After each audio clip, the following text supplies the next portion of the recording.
Good evening and welcome to this session on the new US administration and Indo-US relations.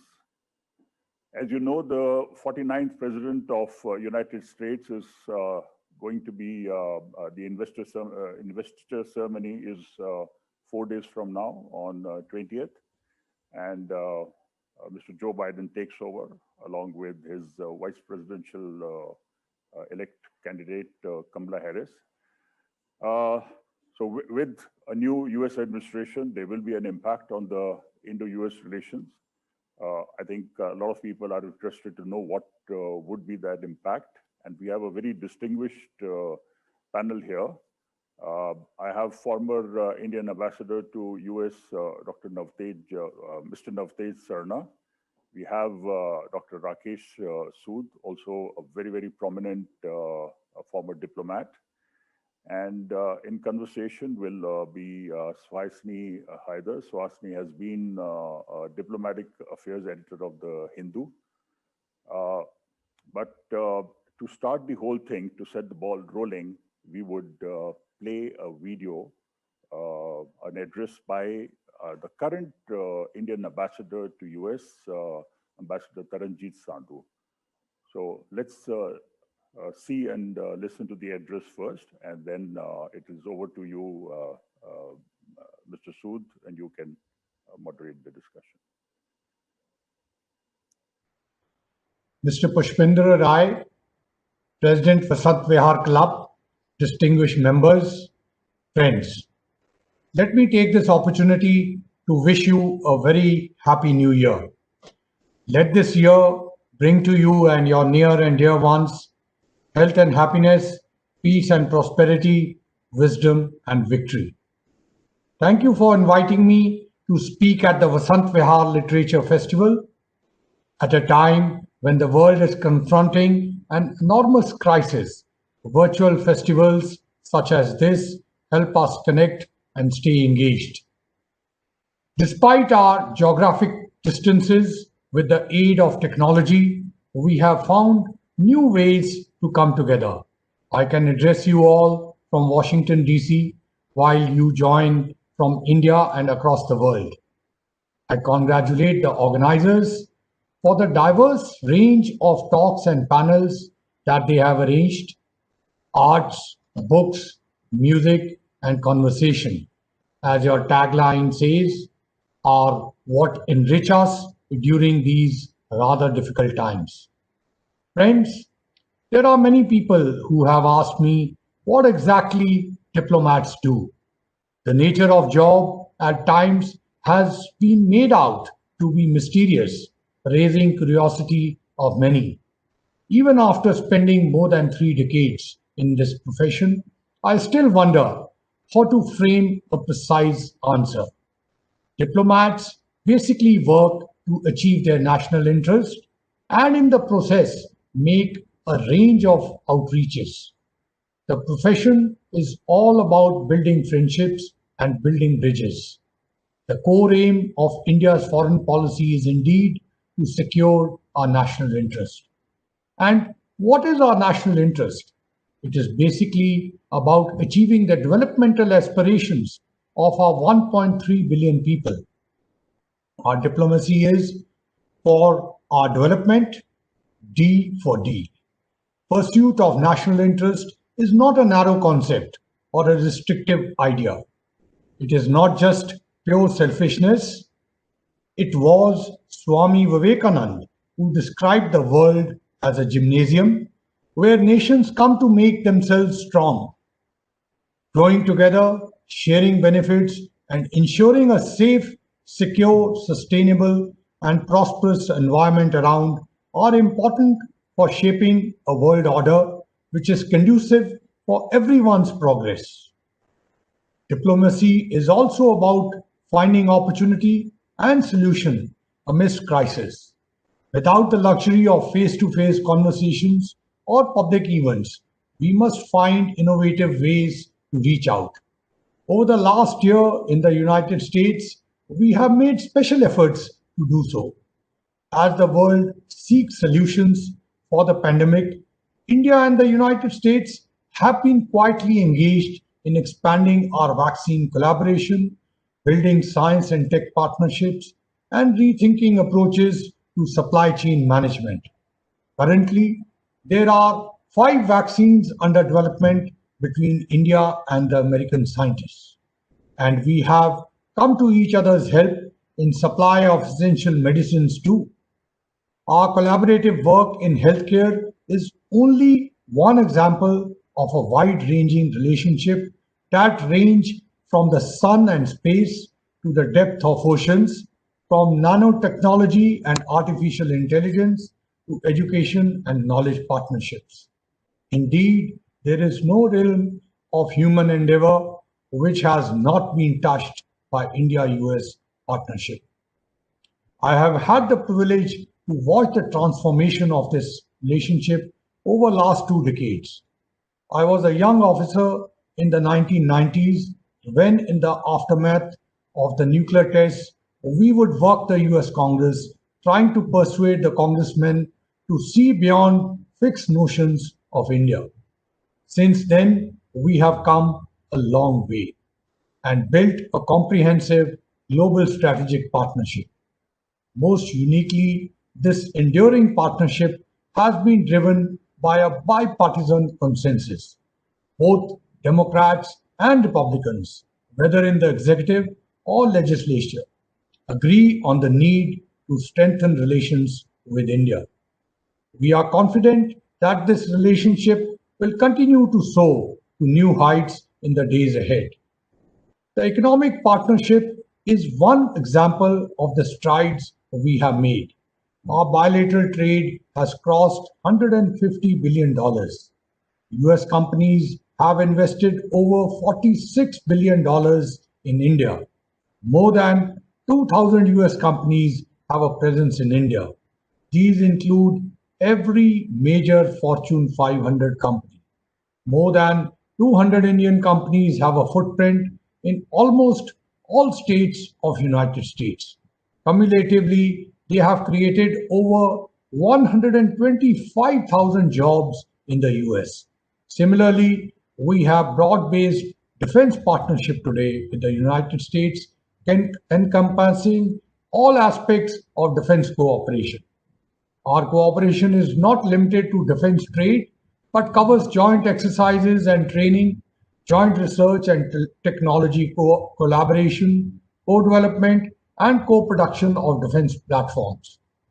Beneath these partnerships and exchanges, India and America are fundamentally bound together by shared values. As democratic systems that embody the principle of unity in diversity and are founded on the rule of law, our engagement makes us natural partners, as Prime Minister Modi has described it. These shared values allow us to cooperate on the international stage at a time when the world requires responsible leadership. Central amongst the challenges that face our nations is climate change. As we confront the dangers posed by global warming, India and the United States can work together to mitigate its consequences while ensuring a sustainable path for India's growth and development. Similarly, as India assumed membership of the Security Council this year, we will seek the reform of multilateral institutions. In these extraordinary times, as an important voice representing 1/6 of the humanity, India seeks to play a more active role and contribute to global peace, stability, and security. The democratization of global order can no longer remain elusive. Another aspect of India's engagement with the United States is the role of the Indian diaspora. It numbers more than 4 million and every day brings more news of their impressive achievements. The healthcare workers in the diaspora were in the front line of doctors and nurses combating the pandemic over the last 1 year. Indian Americans are entrepreneurs and innovators, writers and actors, judges and doctors, scientists and political leaders. the diaspora's bridge with India is strengthened in the moment of crisis. The government of India stood ready to assist the community when many wished to return to India during the pandemic, organizing more than 470 flights and evacuating 90,000 Indians and OCIs over the last 9 months. These operations showed that India would come to the help of its citizens wherever they may be. Friends, as the world gradually emerges from the pandemic, India's partnership with the United States will be governed by 5 broad baskets: healthcare, affordable pharma and vaccines, digital ICT, tech innovation and startups, cleaner energy, climate change, renewables, including solar, education and knowledge partnership, and of course, strategic areas, including Indo-Pacific. Each of these can be a topic of discussion in itself. We would reserve it for another day. I am often asked to speak on the future of India-US ties, and I always underline India-US relations have so far been a fascinating journey, but the best is yet to come. Thank you again for inviting me to this forum. Stay healthy, stay safe. Namaskar. Good evening and welcome to Navtej and Suhasini. I wish we were doing this in person, but I guess since that is not possible, this is about the only alternative that we have. Well, I need hardly explain our subject. I think we are all full of the US election and what has happened. But I think it is also relevant to think back, and if we look at it in terms of the incoming administration, how does one look at its impact on India-US relations? Now, both of you have followed this subject for decades, I would say. And we have seen an evolution in India-US relationship. And I dare say that even though Trump was unpredictable in so many different ways, at least on the one issue of India-US relations, we found a degree of continuity from the previous administrations. And I think, as Ambassador Sandhu also mentioned, there is a degree of bipartisan consensus in Washington when it comes to India-US relationship. So let me start off first with you, Suhasini. The bipartisan consensus that that Ambassador Sandhu was talking about. Do we have a similar bipartisan consensus in Delhi, or are there greater divergences in Delhi in terms of how close should India and the US get together? How would you look at it in terms of the Indian political scene? Well, I think Ambassador Sood, and thank you so much to the Vasant Vihar Literature Festival for inviting me to speak here. The truth is that on the Indian side, the consensus, if you like, has been for better ties with the United States. And we've been seeing year-on-year improvements since that very low point in 1998 when the US had placed sanctions on India after the nuclear deal. So there's been no backtracking on any of that. Some years there's been a greater increase in the closeness between the two countries. Some years it's been a little less. So I do think that there is that kind of consensus. We've seen Mr. Vajpayee with Mr. Bush. We've seen Mr. Manmohan Singh with Mr. Bush. We've seen Mr. Obama and the way he had a relationship with Prime Minister Manmohan Singh. We've seen Mr. Obama's relationship with Prime Minister Modi as well, and it continued in the Trump era. I think the shift, if you like, is actually a global shift, which is one of that personality-based relationship. And I think there you will see maybe a shift back now that Mr. Biden is in charge, from that idea that, you know, the two leaders have to continuously show close personal proximity, show up at rallies together in order to show that the relationship is going forward. I think what we are about to see is a little more in terms of the issues themselves, where, and I would say it's not just Mr. Trump, but Mr. Obama as well, who did, in a sense, project this kind of personality culture that became the sort of most important thing in the US-India equation, which it is not. So I think in that sense, there is going to be a shift over here. Prime Minister Modi continues to be very much a larger than life figure. And so he will try to forge a relationship with Mr. Biden. But I do think that's where a shift is going to come, if any. Thanks. That's an interesting point. Navtej, you've done 2 stints in Washington. You were there in '98, shortly after the tests. And I remember coming to Washington at that point in time for our talks. And then more recently, you were also there as the Indian ambassador. So the point that Suhasini was making in terms of the fundamental drivers of India-US relationship and the role of the personalities. I mean, how do you look at, well, we know the Trump's personality and, I mean, it is very, very outgoing, very different kind of a personality.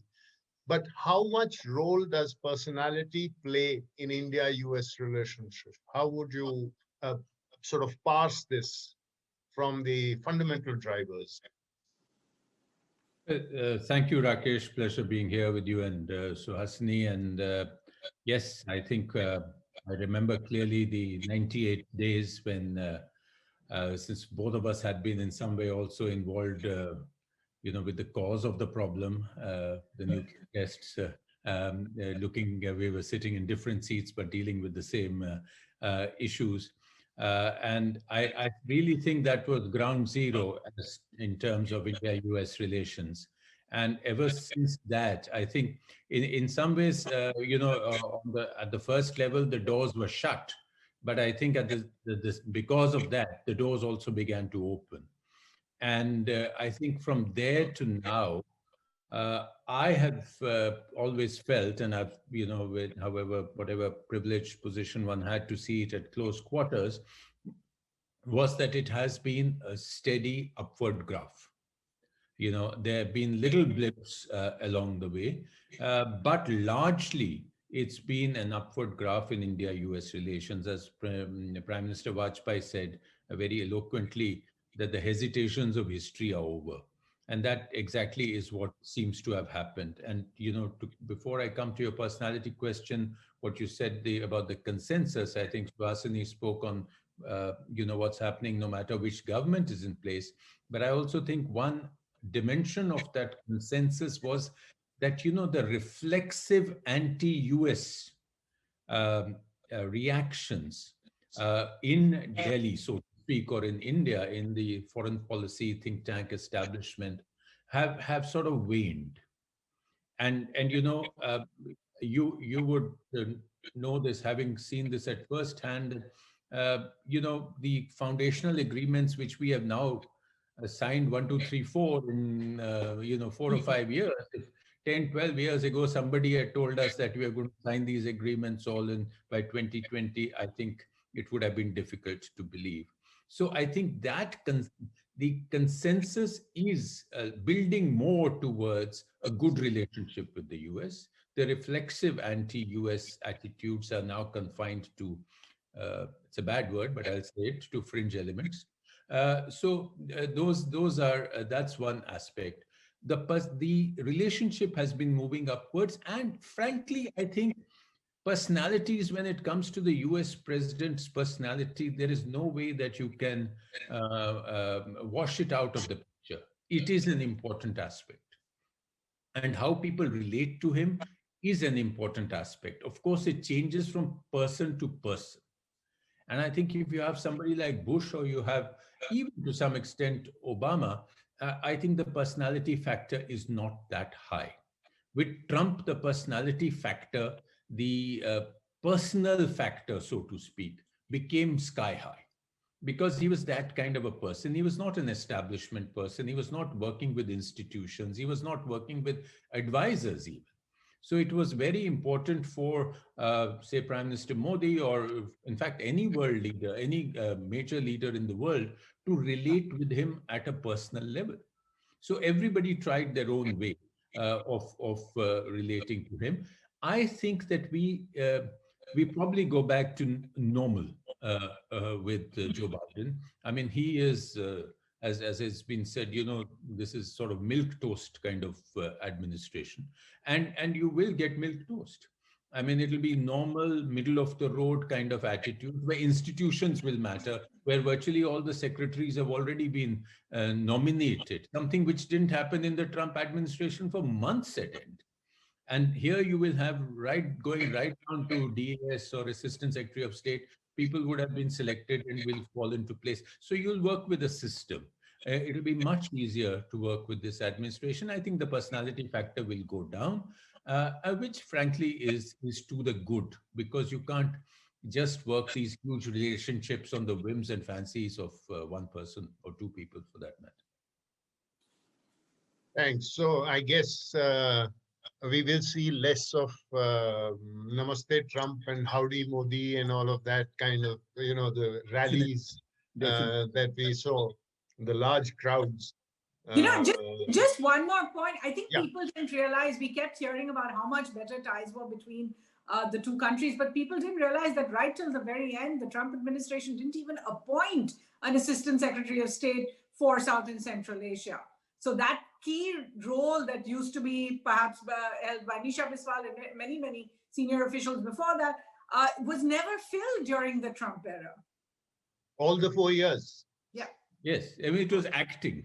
So, yes, and acting has a limitations. But that's just not one. There were several other roles where, for instance, I mean, the way the NSAs were changing. I personally dealt with 3 NSAs, and the 4th one came after I had left. So, the deputy NSAs, you couldn't even keep count of.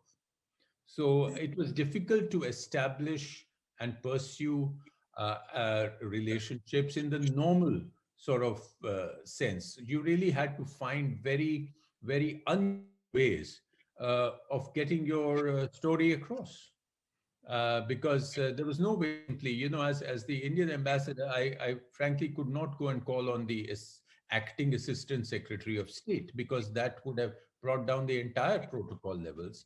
And I couldn't go and meet the Secretary of State at every, even the Deputy Secretary for everything that an ambassador needs to go to. So it was, all sorts of ways as to be found. At one time, I found the Assistant Acting Secretary of State was coming to my office for meetings. But that was the way we had to, somehow you had to carry on. And I frankly think both sides realized the problem, but we managed. Well, yes, I think that notwithstanding the difficulties, there were, as you yourself mentioned, perhaps because of the fundamental drivers and various other reasons, we did see certain strengthening in terms of signing of the foundational agreements, on the defense side particularly. So, but coming back to this question of back to normal that you said, so Hasini, the back to normal also means that we will have probably a stronger voice from Congress relating to some of the more sensitive human rights related issues. You would remember that External Affairs Minister, when on a visit to Washington, he refused to go and meet the committee in Congress for the simple reason that it had certain members, and those members, Pramila Jayapal, for example, is not going away anywhere. She has been re-elected. And we also see that, how will that back to normal also start playing out? Well, in a sense, I think Mr. Biden in the last few weeks perhaps has not really articulated policies towards India as much. But if you look back to about a year ago, when he wrote for the Foreign Affairs magazine and a few other articles that he has penned, he has made it clear that values are a very important part of his foreign policy. It's something we in India don't actually look at very positively because it tends to mean a lot of moralistic posturing from the United States. But this much is true. Ashley Tellis, actually, a former diplomat and of course at the Carnegie Institute, had said that the Trump era was marked by a values holiday. In other words, Mr. Trump actually did not care about these issues or did not spend too much time on the issues unless they fitted in with some other part of his foreign policy. For example, on China, they were much tougher when it came to issues of Tibet and the Uyghurs in Xinjiang. So the question now that most will ask is a Biden administration going to raise human rights issues, not just in all of those places, but in India as well? I think whatever Mr. Biden does, it will be much more in this milquetoast variety of dealing with countries, an old-fashioned way, if you like. I do expect that what he wants to produce, this alliance of democracies, and he wants to have a conference of democracies and democratic values by next year. I think these are all going to be problematic areas for India, because as much as we would like to see democracy in so many parts of the world, and India frequently comments on what is happening in its neighborhood and countries where it has a stake, the truth is we're not very comfortable with the United States raising these issues. So yes, I do think that a Biden administration will see the Biden administration itself raising more questions when it comes to things like Jammu and Kashmir, when it comes to things like the Citizenship Act, the things we did see at a higher level perhaps than we saw during the Trump administration, but also particularly that the Congress is going to be a little more strengthened. But I don't think these are going to be the major issues, because in a certain sense, it's not just the US that has been, criticizing India when it comes to these issues in the last 2 years. We've seen the European Union, the UK, many other countries have raised voices. And I think our government has learned to deal with them in some sense. So when Mr. Justin Trudeau makes a comment, there's a certain reaction. When the UK Parliament speaks, there's a different reaction. So I think they are coming to terms with the fact that this is not just going to be Mr. Biden's administration or just the US that is speaking.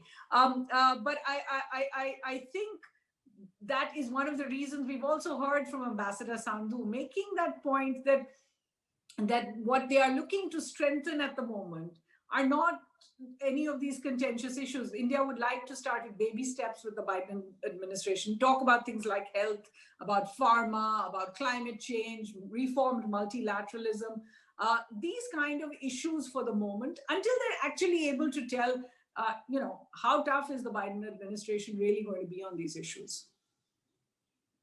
Thanks. Navtej, you have been the longest serving spokesperson of the Foreign Office, isn't it? You probably hold the record on that. Well, so it's a dubious record. Nobody else thought fit. They don't. I was foolhardy.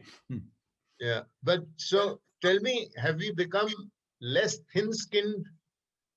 I mean, if as Suhasini says, we do face certain criticism on some of these issues from other quarters, and have we become more tolerant and we can sort of deal with it?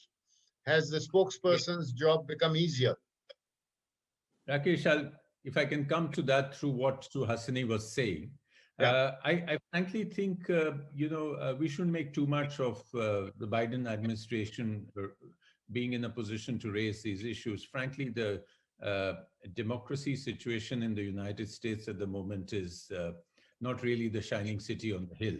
So I think Mr. Biden and the Congress is going to be firstly worrying about getting these issues sorted out at home rather than hectoring other countries.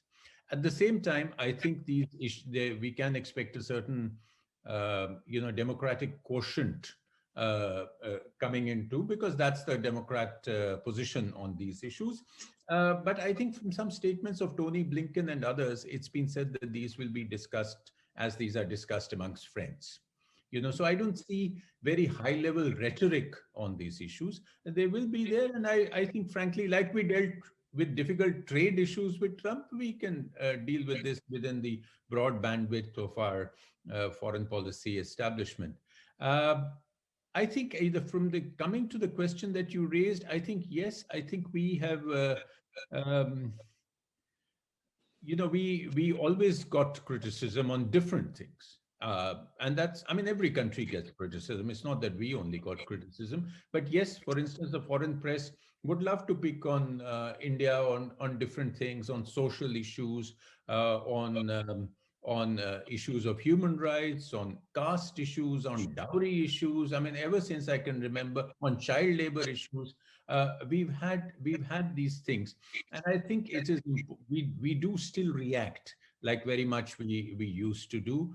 I think the focus, frankly, I think has become a lot more domestic than international, as it used to be, certainly in my days as Minister Counselor Press in Washington, as well as the spokesman in Delhi, that,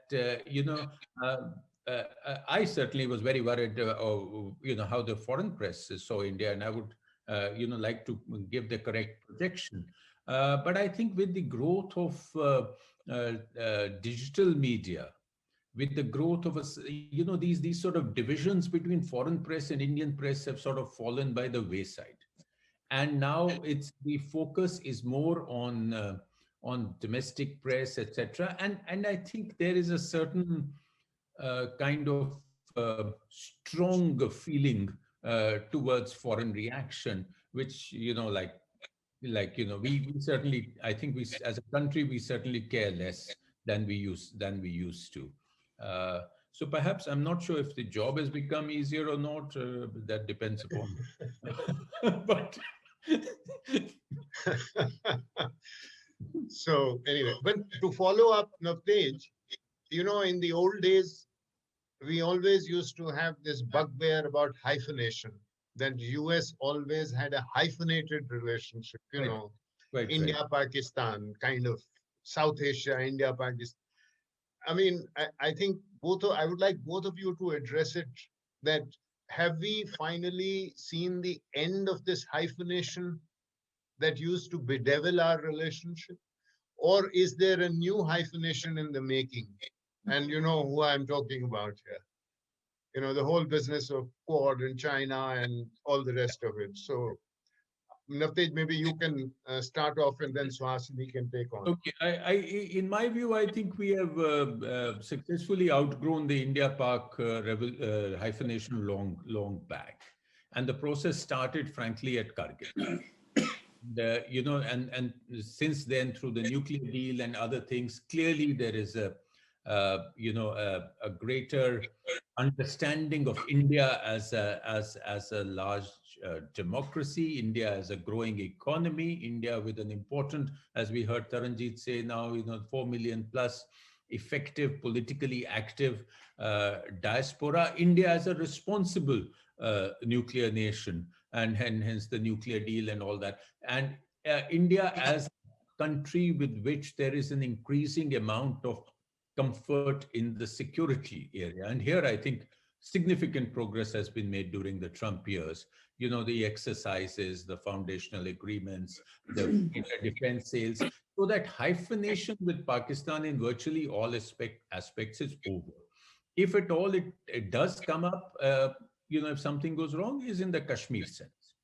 And that, then we go back to the formulaic sentences in the New York Times or in the Congress, etc. And that I don't think is going to go away. But that's not really hyphenation in that sense. The second hyphenation, whether we like it or not, the fact is that one of the biggest attractions for India being a strategic partner of the US is our commonalities, strategic convergences between US and India as against China. And I think to a certain point, that helps us. Because if if they are taking a hard stand on China, then it increases our elbow room to work with the US on various issues. For instance, in the maritime area, in the Quad, and so on. Even though we do it cautiously, but if there is and here is where the Biden administration, if I was to watch out for one thing in the Biden administration, this is what I would watch out for, is how deep is going to be the reset on China? Or is there going to be a reset? And how much is it going to affect our elbow room to work with the US? Because if they ease off on China, if they ease off on the investment in the Indo-Pacific, then we really can't be sort of outdoing them, because in any case, we have been the more cautious partner. So I would say that, yes, that hyphenation to a certain extent works in our interest. We have been, very careful. We've been sort of handling it like China, if I may say so, because, because we don't want to annoy our neighbor, but yet we want to show a certain position of strength by being close to the United States.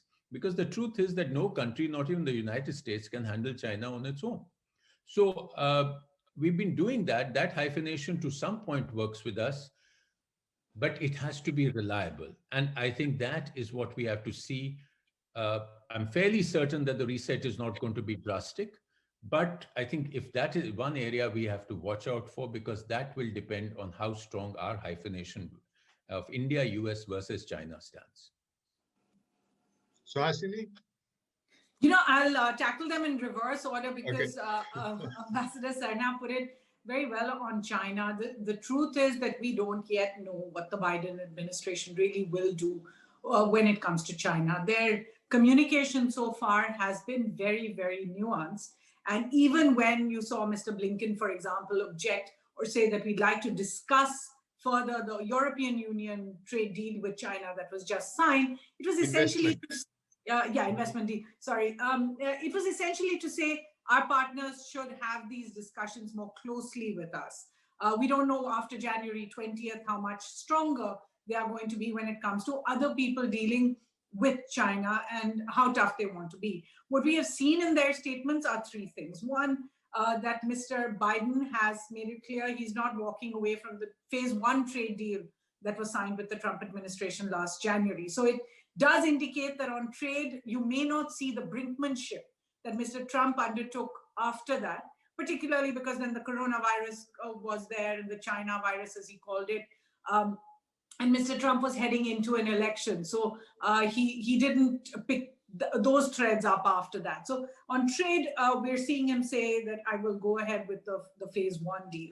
On the strategic sphere, where it is important to us just how the US plans to take on China's extent in the region. And that just doesn't mean the South China Sea or one part of the Indo-Pacific, but it just means the whole. After all, it's not just commitments to patrolling or ships that the US is making as part of the Quad or part of the Indo-Pacific. The US and other countries of the Quad have also said that they would help with working alternative financing for countries in the Indo-Pacific. Obviously, we watch in our region very closely as China pours investment in infrastructure support to countries in our region. And it would be interesting to see whether the US actually puts some money down and follows through on those promises that the Trump administration had started out with. And I think the third kind of signal coming from the Biden administration, which may or may not be problematic, is the idea that there will not be a blanket opposition to China on issues, that it would be issue-based. Mr. Biden, for example, wrote in his Foreign Affairs article that on climate change, for example, the US would like to cooperate with China. If that is going to be a recalibration of the kind of tough US-China, two poles in the world kind of a relationship we've seen, then India too will have to calibrate. I mean, much as I would like to think that we would be a player in that, I'm afraid what tends to happen is that the US and China have a very, very different equation and a very in a relationship that is on its own. And I think the government has chosen wisely not to insert itself or become a third pole in that particular relationship. When it comes to Pakistan, we used to feel that until the last American soldier was in Afghanistan, the US would need Pakistan. Now we are down to about 2,500 soldiers from a high at one point of nearly 100,000. So it does seem as if the US's dependence on Pakistan is less and less in terms of the safety of their soldiers in Afghanistan. However, the US still needs Pakistan when it comes to taking ahead what's left of this Doha process of talks with the Taliban. And we saw that a little while ago when the talks didn't seem like they were going to restart in January. And again, a nudge was needed for Pakistan there. I think some of it will play out, for example, in the next month, particularly when we will see how much the US feels that they need Pakistan for this. We know Mr. Biden is a traditionalist. Since 2009, he's always felt it's necessary to keep a relationship with Pakistan. But so long as that relationship is connected to the US's interests in Afghanistan, I don't think we have to worry about hyphenation anymore. Well, Navtej, I think we did hear that the Biden administration is appointing Kurt Campbell to a senior position dealing with the Indo-Pacific. And you probably know Kurt Campbell. I'm sure, Suhasini, you would also have met him because he's been a China hand for a long, long time. And I think he was the assistant secretary earlier dealing with China. So in that sense, and his views on China are reasonably well known because he writes frequently, he talks frequently about it. So to that extent, there is a kind of tension. I mean, Kerry may want to do a deal on climate, but then if Campbell has something to do with it, then there is a little tension here. Quite right. I think that's a very important aspect you have raised, Rakesh, because I think the broad feeling is that the capacity, the ability of the Biden administration to sort of move purely from a power relationship with China to a value-laden relationship with China, which means that criticize them on human rights, blah, blah, blah, but still deal Hong with Kong, or issues like Hong Kong, issues like the Uyghurs and camps in Xinjiang. But deal with them. I think the ability to do that is constrained at the moment because there's a very strong public perception about China, which has been also heightened because of the pandemic. There is also the done deals of China, like, Hong Kong, frankly, is a done deal. The South China Sea is a done deal. And, China is not going to be walking back on these issues. There is also a toughening on Taiwan in the US during the Trump years. There's a toughening on Tibet recently. And so all this has actually narrowed the place for Biden for a reset.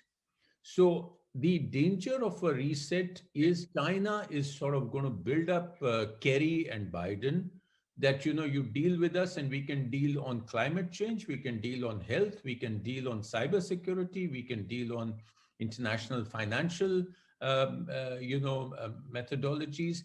And the danger is Kerry running away with it. Because Kerry is a former Secretary of State. The others have worked as his deputies and all that. He has a big role in the White House. And if he has already stated that, China is going to bring 21 gigawatts of coal-fired plants in the world. And if I have to get a climate deal going, this is going to kill it. So he's going to be willing to do that. In the process, he's going to be tough on us. On climate change. So they will have to see internally how much they can balance the deal with China with the need to deal with China in a power sense. And that's where Kurt Campbell and the Indo-Pacific comes in. Because frankly, I don't think they're going to be walking away from the Indo-Pacific.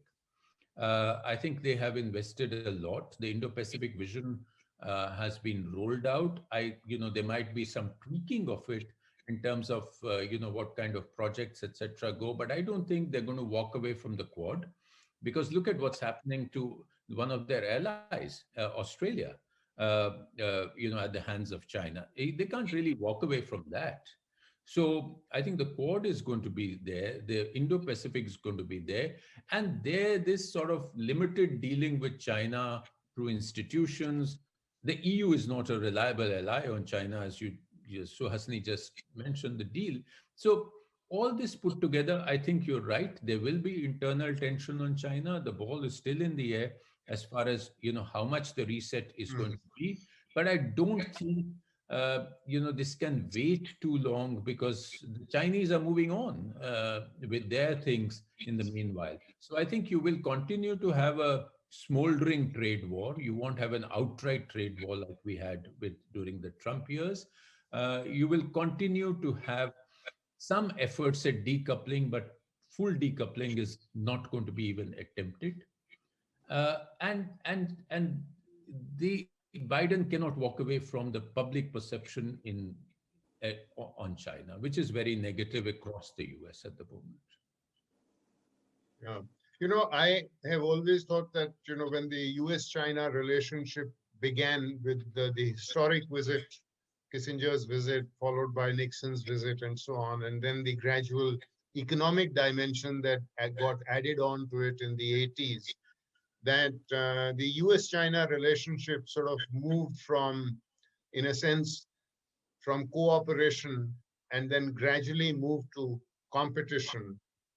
And then somewhere further ahead, it kind of moved to a little bit of containment, I would say, because when you saw the Asia pivot announced by the Obama administration, it reflected a realization about the South China Seas and all the rest of it.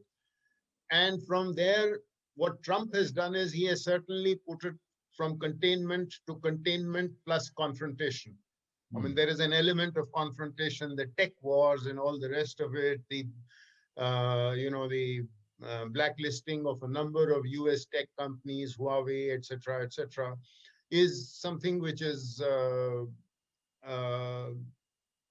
dimension which has been added on to the US-China relationship. And at the same time, the Indo-Pacific is something that has seen a strengthening, because you found that Trump used the term, the free and open Indo-Pacific in a big way in one of his speeches in the region. It was then, it found a lot of prominence in their national security strategy in 2017. The Pacific Command in Hawaii was renamed Indo-Pacific Command, and all the rest of it. So that is not, and then, the Quad got institutionalized, it got elevated to a ministerial level in 2019, and in 2020 also there was a ministerial meeting that took place in Tokyo. So all of that, I guess, is going to stay. The question is that in terms of the Indo-Pacific, does it get any institutional structure? So, Hasim, do you think that is it possible for it to emerge? Because, can there be an Indo-Pacific charter, for example? After all, right now what is happening is that it is the perception of the Indo-Pacific is something which is slightly different in different views. At the last summit, at the last meeting at the ministerial of the Quad that took place in Tokyo, everybody had a different take on it. All the participants had different takes on it. Their speeches, for example, some referred to China and some did not refer to China. So how do you get a degree of uniformity in the Quad, which can make it self-sustaining, which will then create a momentum? Or is that too difficult a task for people to visualize? Well, I certainly think when it comes to the Quad, it has been a process. Right at the beginning, they differed on absolutely everything, including, if you remember, on the definition of Indo-Pacific. The US believed that it went from the shores of India to the shores of California, whereas India had said it was up to the shores of East Africa. Eventually, the US... From Hollywood to Bollywood. That's right. So India, so they have changed and they've built a consensus there.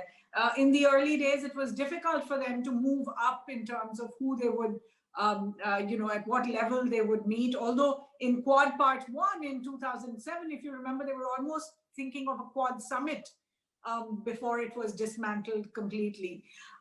So there are things that are different between them. I think the biggest problem that we don't speak about enough, and I think is going to become important in the Biden administration, is the fact is India is the only country not part of a military alliance in the Quad.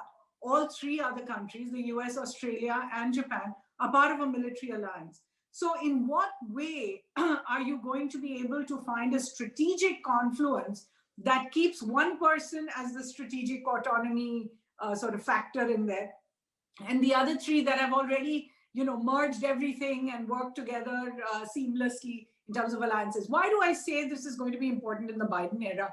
Is if you remember, in the first few weeks after Mr. Biden seemed to have been declared elected, he started to make those phone calls. And the trajectory of his phone calls was very much the US's closest allies first, closest friendships first, and then he moved out. He then held what he called the Indo-Pacific round, in a sense, where he spoke to his Japanese counterpart, he spoke to his South Korean counterpart and his Australian counterpart. In the conversation with the South Korean president, he said that I want South Korea to be the linchpin of America's Indo-Pacific policy. Now, I'd like to ask, if South Korea is not even part of the Quad, and Mr. Biden seems to be moving back towards his traditional alliances, then where does that leave a country like India, which has continued to maintain its strategic autonomy, that continues to say, I'm not, in fact, Mr. Jaishankar has said often that India has never been, nor will ever be part of an alliance system. Now, so how important is that alliance system? For Mr. Trump, I think it didn't matter at all. He treated his NATO allies and his Pacific allies probably at times worse than he treated people who he wasn't in alliance with, or even adversaries like North Korea were treated better than the kind of sudden, calls that he made to the Australians. He almost fell in love with Kim Jong-un, so. Exactly. Where did that leave the Pacific allies, like South Korea, for example? What about his conversations when it came to Mr. Putin and his relationship with allies? He practically went to a NATO conference and broke that up.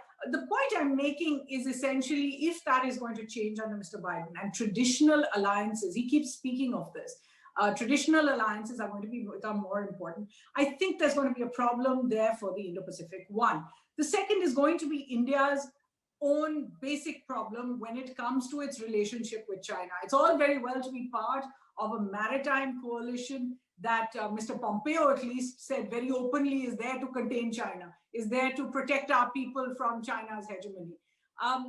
But it's very difficult when you actually are talking about that 3,000-kilometer boundary line between India and China being the source of India's greatest threat, as the last year has shown us. If India is to continue to deal with China's threat on the land, then I'm not sure it can always be part of a coalition at the sea and yet be trying to work out some kind of, as they still are, a diplomatic bilateral resolution when it comes to the land. I think this is a basic contradiction that is running through our entire policy right now. India's continental challenge, because it's not just from China, but China plus Pakistan. And some have even suggested over the year China plus Pakistan plus Nepal, which I'm not getting into. But the idea being that India has this continental challenge that it has to deal with on its own. So how is it going to work its way into a maritime coalition that in some way opens a new fault line with China while dealing with this? This is going to be the second part of it. And I think the third wild card over here, if you like, when it comes to the Indo-Pacific, which we haven't heard completely from, is China itself. what is going to happen. China has faced pushback in the last year from practically the whole world. They've faced pushbacks when it came to their territorial hegemony, South China Sea, India, practically every part of its periphery. It has seen pushbacks from countries like Indonesia, Vietnam, and all the rest. It has seen a pushback on the subject of coronavirus, where even the multilateral organizations have gotten involved. How is China going to respond now to this new Biden administration? Is there going to be a kind of tactical retreat, a tactical reconciliation, or is China just going to go ahead in its wolf warrior mode for the next few years? I think that's going to be important, as many have also spoken, and that's the subject of another discussion, but what's happening to China politically, internally as well. So I think these three factors are going to decide what the future of the Quad and the Indo-Pacific are going to be. And I don't think we know at once which way this is necessarily going to go. There is a certain comfort level in the Quad today, which I don't think was there a few years ago. And I think there is, as Navtej pointed out very importantly, there is a kind of domestic political consensus as well, where you don't have that kind of knee-jerk reaction every time India signs something strategic with the United States or with the US as allies. You don't have that kind of domestic reaction to contend with. So I think it is possible to smooth that path of what you were asking about, institutionalizing the Quad in certain senses. But on the other, given all our other commitments and our challenges, it might not be something that happens in the near future. Navtej, I think that's an interesting point that Suhasini mentioned, that the other members of the Quad are military allies of the United States. India is the only one, and yet India is key. I mean, you don't have Indo-Pacific without India, obviously. So does that create, and I frankly, I don't see, I don't know how you look at it, but I don't think that India is going to become a military ally. But at the same time, we have signed all these foundational agreements. We had signed the logistics agreement much earlier, and then we signed the Comcasa, the communication thing. We've signed the Industrial Security Annex in 2019. We signed the BECA about geospatial exchanges. So in a sense, they have also, the US during the Trump years elevated us. We were first during the Obama years. We were designated, I think, as major defense partner. And then after that, in 2017 or 18, we became strategic trade authorization, tier 1 category. So, all of that has been happening. I mean, do we necessarily have to have quote unquote alliance? I mean, or have we sort of, or was it something that belonged to the past, and we can actually look at that should not be a hindrance? I mean, and secondly, this point that Suhasini also mentioned, that it is one thing on the maritime, and yet our challenges are also on the land boundaries. So does that create a sort of schizophrenic kind of a mindset, as it were? Because after all, for us, it is one China, whether it is on land or whether it is on the maritime in the Bay of Bengal. And how does that, but for the US, the land issue is not germane. I mean, for them, it is the maritime. Yeah, no, I think it's all connected, Rakesh, much like the Indo-Pacific. But I think the point is that Joe Biden is coming back to this, 4 years later, in that sense, and the world has actually moved on.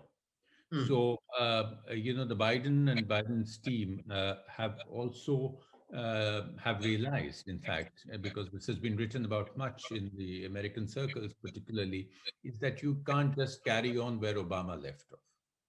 The world has moved on. And one of the things that's happened is the Indo-Pacific, frankly, because, and that's why you found in many early statements by the Biden team, and that caused some discomfiture here also, they kept referring to it as Asia Pacific. But I think now the Indo-Pacific is coming into the vocabulary.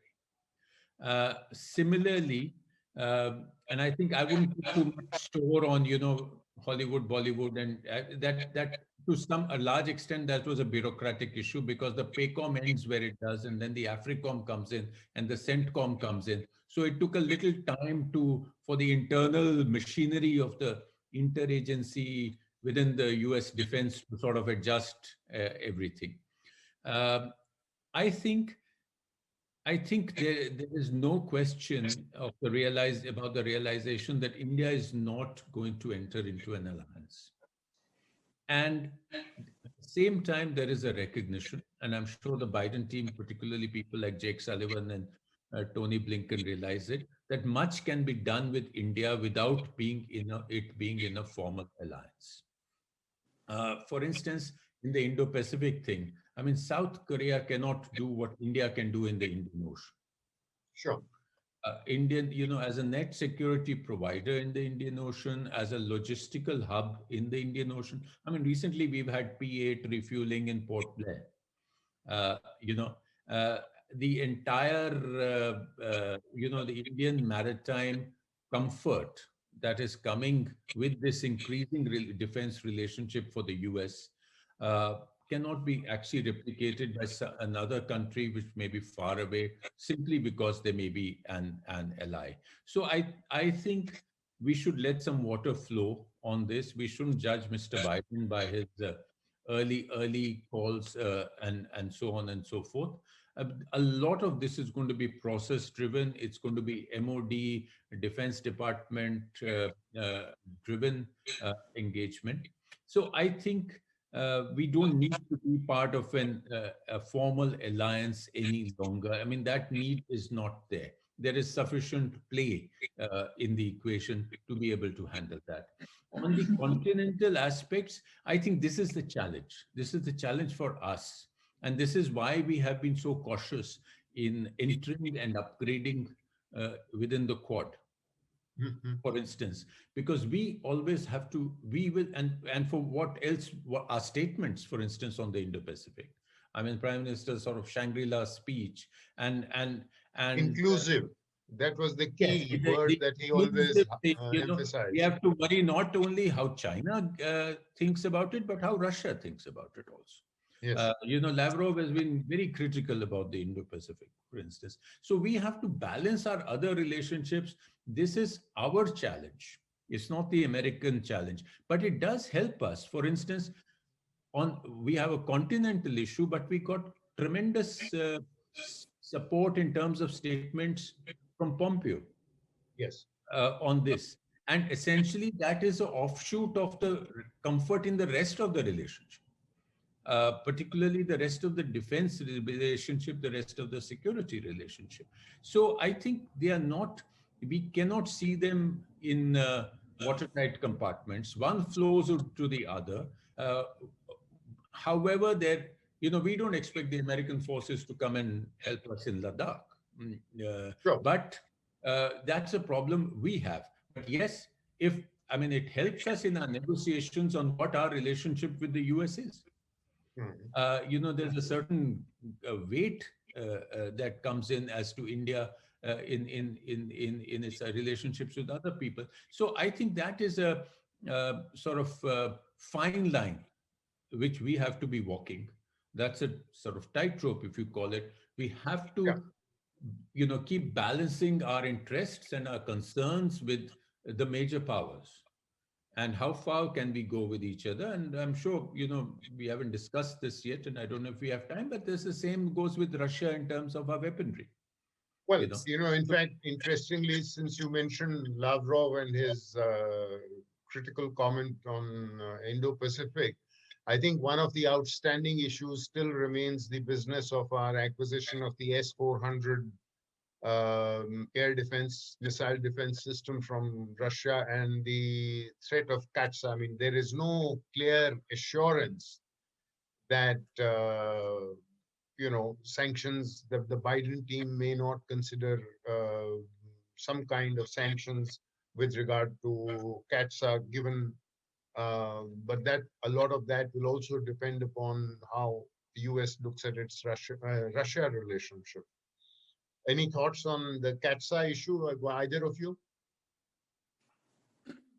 Well, I mean, I'd just like to say that's definitely something that has to be watched closely, and there can be no expectation right now that Mr. Biden, who was part of a Congress that practically ran the CATSA law through, despite the fact that Mr. Trump didn't want it, on to make sure that these large-scale defense agreements with Russia came under an American scanner.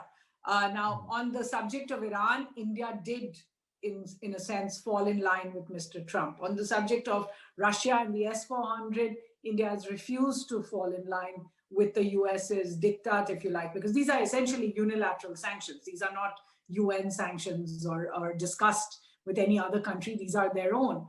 But I think what is clear is that the law was brought by Democrats, essentially, and that when they are in Congress, and they are going to be in the Senate in a majority as well, they are likely to be much tougher, if anything, than Mr. Trump's administration was. One of the great, perhaps, disappointments is that Mr. Trump, until he left office, and it's only another 4 days to go, did not give India a presidential waiver. Now, the US officials we asked about this said that it was too early to determine. This is not yet, sanctions haven't yet kicked in a sense. But actually, sanctions kick in from the moment you start paying for a purchase. And if there had been some movement from the US, perhaps it would have been a little easier for India down the road. But now we're in a situation where it isn't Mr. Trump anymore. It is Mr. Biden's administration. There is going to be, delivery for these S-400s. I don't think you can stop the baby being delivered, especially now that it's in process. And it will be a point of contention. The question is, will we just take it on the chin? How bad are the sanctions going to be from the US? And how much are we able to leverage other strengths in order to ensure that the Biden administration doesn't use its most extreme measures, if you like, the way they have now suggested they will with Turkey as well. And some of it was done by Mr. Trump. Turkey has already got sanctions. China has already got sanctions, both for the S-400. So the idea that India is going to get out of this will have to ensure a lot of diplomacy and, as I said, a lot of leveraging. I can come in on that, Rakesh, if you like. Sure. Because, yes, the original law had no for a waiver. And yet, through a process which was largely championed by Defense Secretary Mattis, there was a waiver provision introduced and approved by the Congress. And I think that is an important step. I wouldn't expect a presidential waiver until, there's a very clearly laid out process in terms of what happens when. So, in sort of as a promissory note, you can't have a presidential waiver. So the important thing that is there now in the waiver provision is not an India-specific waiver, but it is a waiver in which can be exercised in the administration if it helps US's overall strategic objectives. Sure. So the simple thing is, I know it's going to be difficult, but India simply has to be more important to the United States to get this waiver. And we have to be in a position where it looks very odd that the US is sanctioning a major defense partner to spite Russia. To spite Russia. I mean, Russia is going nowhere as a threat. Biden has dealt with Russia for 50 years. So Russia is his main threat, and Russia is the threat of the US Congress as number one threat. China is chief competitor of a Democrat Congress, not a major threat. So, well, strategic rival, no? Wouldn't you say rival? But there is a conceptual thing of Russia as a permanent threat. Yes. There's no reset with Russia happening. It didn't happen with the love fest between Putin and Trump. It's not going to happen now. So I think, but what we have to constantly, it's an uphill task, but it's possible. I mean, so was the waiver, but it was managed. So, India has to be crucial, strategic partner to the US, not an ally, but a partner to the US, so that it becomes odd for the administration to sanction us. I mean, even on Iran, we managed the first 6 months waiver. Yes. On Iran, we do have a waiver on account of our role in Afghanistan and things like that. No, and the first 6 months, we got a waiver even from not buying. Yeah. So, because simply the argument was that you want to do this to us, we are trying to help you. So I think that is the challenge. And I think net, I would say that it is something that will require a lot of good diplomacy, active diplomacy, right from the beginning, because Congress the US has a certain law adopted under democratic persuasion. And you're right, the optics of having sanctions on a major partner in the emergence of an Indo-Pacific partnership seems somewhat bizarre. Yeah, Suhasini, you wanted to come in very quickly? No, I just wanted to say over here, and I'm sure our viewers will be interested by the shift, that we've had this conversation for nearly an hour and more, and we've just discussed issues. We have not discussed somebody's tweet or somebody's mimicry or someone, waking up in the morning and changing American policy overnight. So already before Mr. Biden has come in, we are making it clear that we think that the next 4 years are going to be boring. They're going to be about all these nitty-gritty of issues and discussions between us all. And it's not really going to be about the kind of, sudden start, shock and awe on a daily basis. I think already just our discussion is making that clear. Yeah. Well, I think there are other factors in the India-US relationship. I think both Navtej and Ambassador Sandhu spoke about the Indian diaspora. And I think that it is quite fair to say that that diaspora has played and continues to play an increasingly important role. I have witnessed it firsthand, having been there in an election year and having attended when, from the earlier days, and now when it is almost mandatory for every candidate to attend an event hosted by the Indian diaspora at the party conventions where the primaries are taking place. There is also the trade and business relationship, which again Ambassador Sandhu had spoken about, a total trade of goods and services that has gone up from something like $18 billion in 2001 to something like $140+ billion today. And despite the fact that Trump may have referred to us as the tariff king, and despite the fact that we've not seen progress on the trade agreement, which has been in the works for some time, but I think we have reached the end of our time. So let me just thank you and for a wonderful conversation, and hand it back to Mr. Raj Sharma. Thank you very much, Suhasini and distinguished gentlemen. Absolutely riveting discussion on a topic, as I said, which has occupied primetime television space over the last many days, and I'm sure it will continue to do so after the investiture ceremony.